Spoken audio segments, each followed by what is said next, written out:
처음에 그 말씀이 계셨다. 그 말씀은 하나님과 함께 계셨고 하나님도 그 말씀과 함께 계셨다. 그 말씀이 곧 하나님이셨다. 그 말씀은 첫날부터 하나님을 위해 준비된 말씀이었다. 모든 것이 그분을 통해 창조되었다. 그분 없이 창조된 것은 단 하나도 없었다. 존재할 수 있도록 한 것은 바로 생명이었으니 그 생명은 삶을 유지하는 빛이었다. 그 생명빛이 어둠을 뚫고 타올랐으니 어둠은 그 빛을 끌 수 없었다. 일찍이 한 사람이 있었다. 그의 이름은 요한이었다. 그는 그 생명빛에 이르는 길을 가리켜 보이라고 하나님께서 보내신 사람이었다. 그가 온 것은 어디를 보고 누구를 믿어야 할지를 모든 사람에게 보여주기 위해서였다. 요한 자신은 그 빛이 아니었다. 그는 그 빛에 이르는 길을 보여주려고 온 사람이었다. 그 생명빛은 참된 빛이었다. 그분은 생명에 들어가는 사람 누구나 그 빛 속으로 데려가신다. 그분이 세상에 계셨고 세상이 그분을 통해 존재했지만 세상은 그분을 알아보지 못했다. 그분이 자기 백성에게 오셨지만 그들은 그분을 원치 않았다. 그러나 그분을 원했던 이들, 그분이 스스로 말씀하신 그분이며 말씀대로 행하실 분이라고 믿는 이들은 누구나 그들의 참된 자아, 곧 하나님의 자녀가 되게 해주셨다. 이들은 피로 난 자도 아니고 육체로 난 자도 아니며 성관계로 난 자도 아닌 하나님에게서 난 사람들이다. 그 말씀이 살과 피가 되어 우리가 사는 곳에 오셨다. 우리는 그 영광을 두 눈으로 보았다.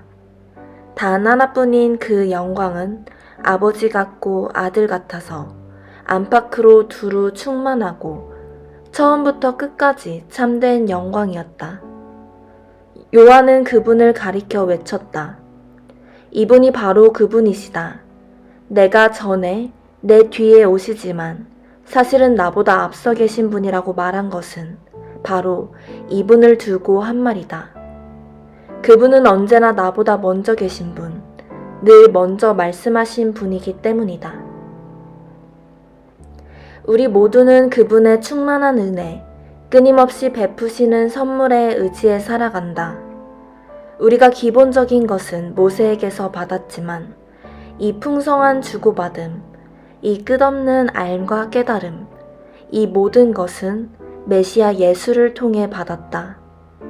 이제까지 하나님을 본 사람, 어렴풋하게라도 그분을 본 사람은 없었다. 아버지의 심장에 계신 분, 단 하나뿐인 하나님의 모습이신 그분께서 하나님을 대낮처럼 분명하게 드러내 보이셨다. 예루살렘의 유대인들이 제사장과 관리들을 요한에게 보내어 그가 누구인지 물어보았을 때 요한은 아무것도 숨기지 않았다. 그는 그 질문을 얼버무려 넘기지 않고 사실 그대로 말했다. 나는 메시아가 아니다. 그들이 다그쳐 물었다. 그렇다면 누구란 말이요?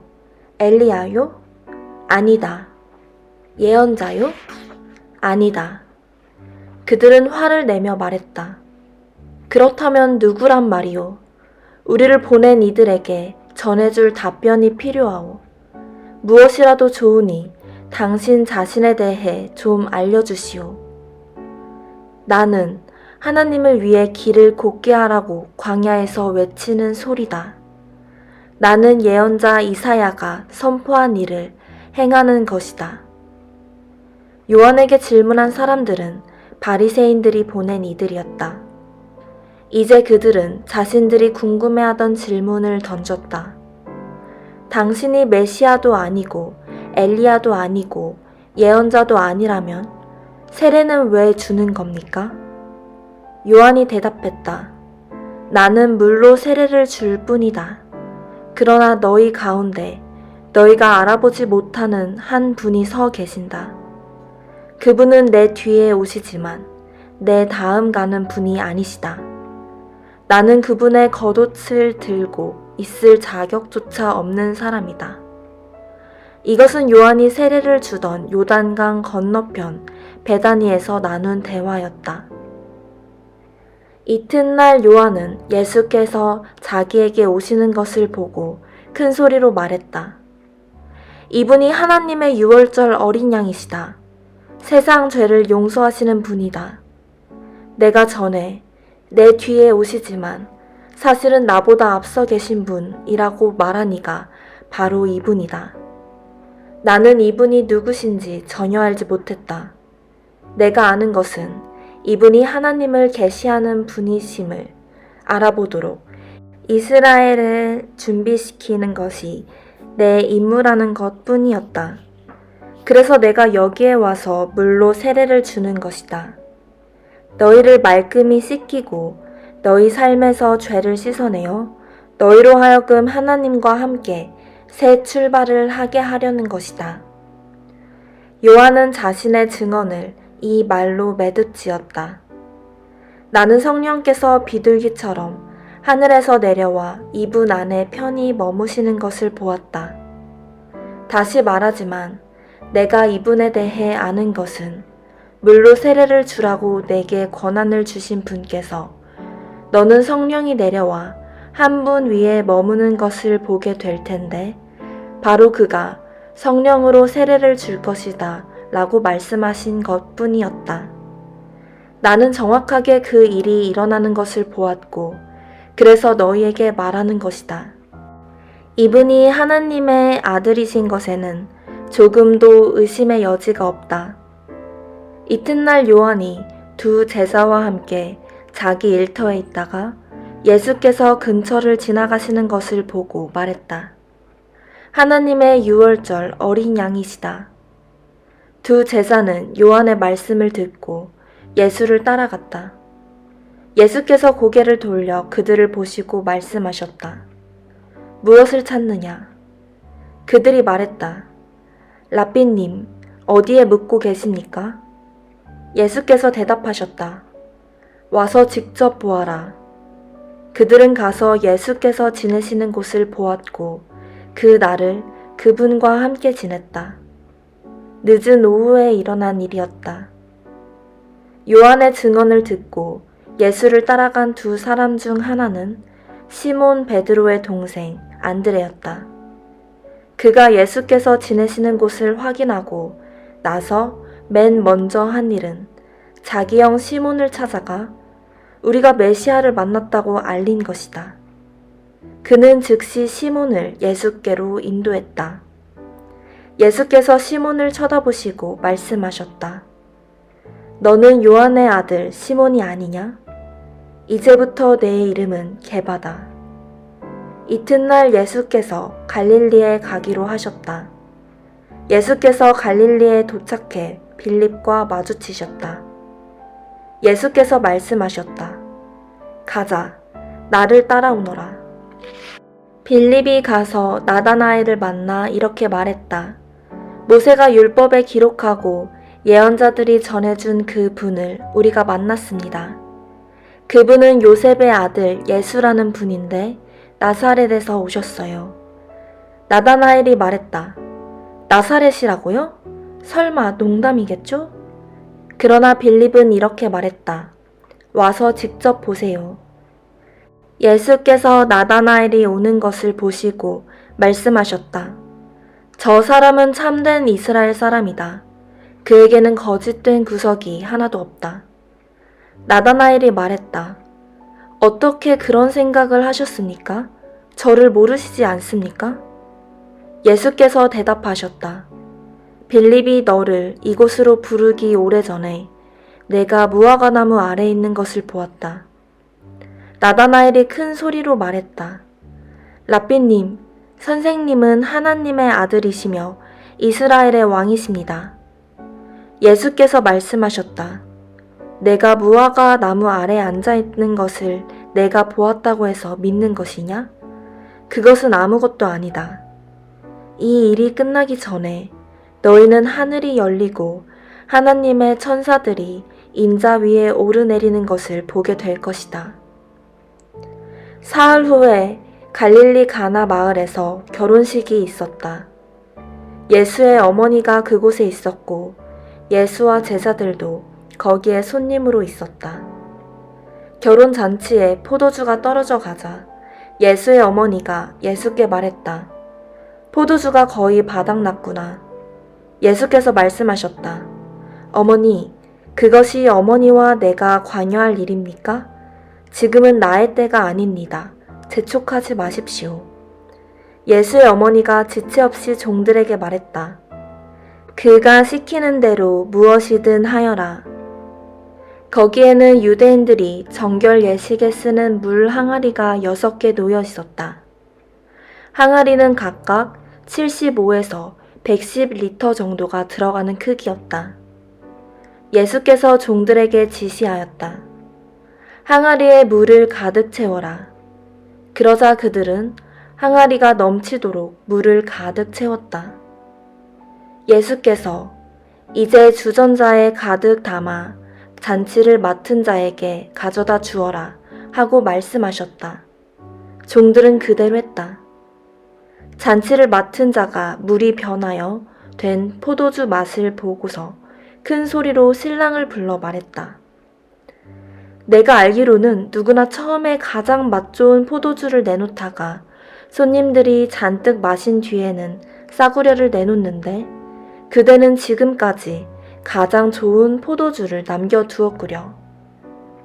갈릴리 가나에서 행하신 이 일은 예수께서 보여주신 첫 번째 표적이었고 처음으로 자신의 영광을 나타내신 것이었다. 그분의 제자들이 예수를 믿게 되었다. 이 일이 있고 나서 예수께서는 어머니와 형제와 제자들과 함께 가버나움으로 내려가 며칠을 지내셨다. 유대인들이 매년 봄에 지키는 유월절이 막 시작될 무렵 예수께서 예루살렘으로 올라가셨다. 예수께서는 성전이 소와 양과 비둘기를 파는 사람들로 북적대는 것을 보셨다. 고리대금 업자들도 거기서 마음껏 활개를 치고 있었다. 예수께서 가죽끈으로 채찍을 만들어서 그들을 성전에서 쫓아내셨다. 양과 소를 몰아내고 동전을 사방으로 흩어버리시며 고리대금업자들의 가판대를 뒤엎으셨다. 예수께서 비둘기 상인들에게 이렇게 말씀하셨다. 여기에서 너희 물건을 치워라. 내 아버지 집을 쇼핑몰로 만드는 짓은 그만두어라. 그 순간 제자들은 당신의 집을 향한 열심이 나를 삼킵니다. 라고 한 성경 말씀을 기억했다. 그러나 유대인들은 불쾌한 마음에 이렇게 물었다. 당신이 하는 일이 옳다고 입증해줄 신임장을 제시할 수 있겠소? 예수께서 대답하셨다. 이 성전을 헐어라. 그러면 내가 사흘 만에 다시 짓겠다. 그들은 분개하며 말했다. 이 성전을 짓는데 46년이 걸렸는데 당신이 사흘 만에 다시 짓겠다는 거요? 그러나 예수께서 성전이라고 하신 것은 자신의 몸을 두고 하신 말씀이셨다. 나중에 예수께서 죽은 자들 가운데서 살아나신 뒤에야 제자들은 그분이 그렇게 말씀하신 것을 기억해냈다. 그때에야 제자들은 비로소 올바른 결론을 내릴 수 있었다. 성경에 기록된 말씀과 예수께서 하신 말씀을 모두 믿게 된 것이다. 예수께서 예루살렘에 계시는 유월절 기간 동안 많은 사람들이 그분이 나타내시는 표적을 보았다. 그리고 그 표적이 하나님을 가리킨다는 것을 알고는 자신들의 삶을 예수께 맡겼다. 그러나 예수께서는 자신의 삶을 그들에게 맡기지 않으셨다. 예수께서는 그들을 속속들이 아셨고 그들이 신뢰할 수 없는 사람들인 것도 알고 계셨다. 예수께서는 아무런 도움 없이도 그들을 훤히 꿰뚫어 보고 계셨던 것이다. 바리새파 사람 가운데 니고데모라는 사람이 있었다. 그는 유대인들 사이에서 유력한 지도자였다. 하루는 그가 밤늦게 예수를 찾아와서 말했다.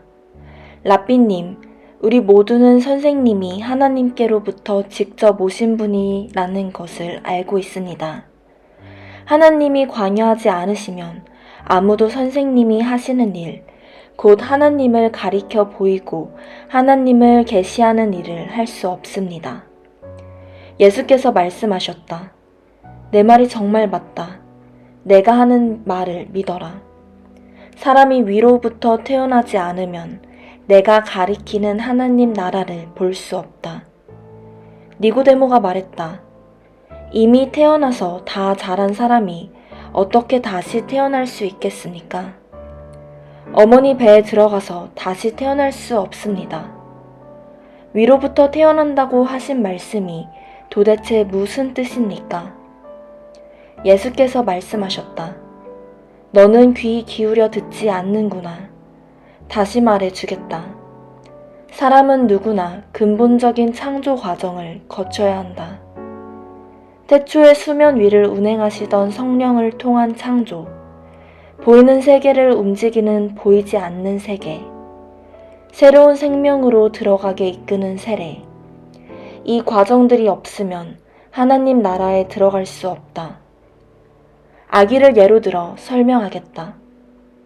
태어난 아기는 다만 내가 볼 수 있고 만질 수 있는 몸만 가지고 있을 뿐이다.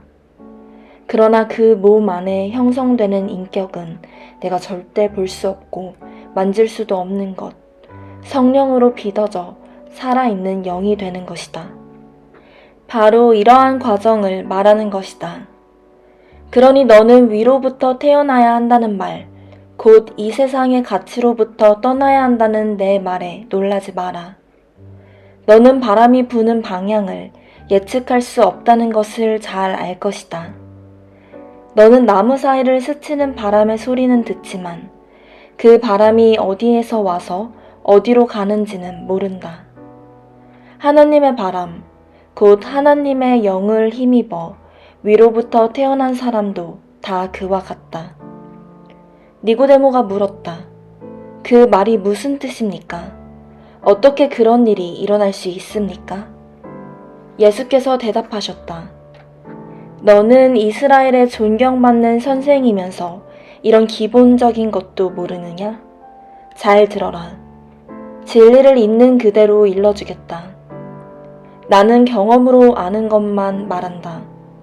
나는 내 두 눈으로 본 것만 증언한다. 얻어들은 말이나 전해 들은 말은 하나도 없다. 그러나 너는 증거를 직면해서 받아들이기는커녕 이런저런 질문으로 꾸물거리고 있구나. 손바닥 보듯 뻔한 사실을 말해도 내가 믿지 않는데 내가 보지 못하는 하나님의 일을 내가 말해봐야 무슨 소용이 있겠느냐. 하나님 앞에서 내려오니 곧 인자 밖에는 아무도 하나님 앞으로 올라가니가 없다. 모세가 광야에서 뱀을 들어 백성에게 보고 믿게 한 것과 마찬가지로 인자도 들려야 한다. 그러면 그를 바라보는 사람, 그를 믿고 기다리는 사람마다 참된 생명, 영원한 생명을 얻게 될 것이다.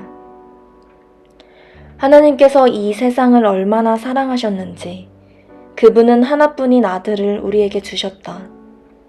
그것은 아무도 멸망하지 않고 그를 믿는 사람은 누구나 온전하고 영원한 생명을 얻게 하시려는 것이다. 하나님께서 고통을 무릅쓰고 자기 아들을 보내신 것은 세상을 정죄하고 손가락질해서 세상이 얼마나 악한지 일러주시려는 것이 아니다. 아들이 온 것은 세상을 구원하고 다시 바로 잡으려는 것이다. 누구든지 아들을 신뢰하는 사람은 죄를 용서받지만 아들을 신뢰하지 않는 사람은 이미 오래전에 사형 선고를 받았으면서도 그것을 모르는 사람이다. 하나뿐인 하나님의 아들을 알고도 그가 믿지 않았기 때문이다. 너희가 처한 위기 상황은 이러하다. 빛이신 하나님께서 세상 안으로 들어오셨지만 사람들은 어둠을 찾아 달아났다. 그들이 어둠을 찾아 달아난 것은 하나님을 기쁘시게 해드리는 일에 관심이 없었기 때문이다. 악행을 일삼고 부정과 망상에 사로잡힌 사람은 누구나 빛이신 하나님을 싫어해서 그 빛에 가까이 가려고 하지 않는다. 자기 행위가 드러날까 괴롭고 두렵기 때문이다. 그러나 진리와 실체 안에서 일하고 살아가는 사람은 빛이신 하나님을 맞아들인다.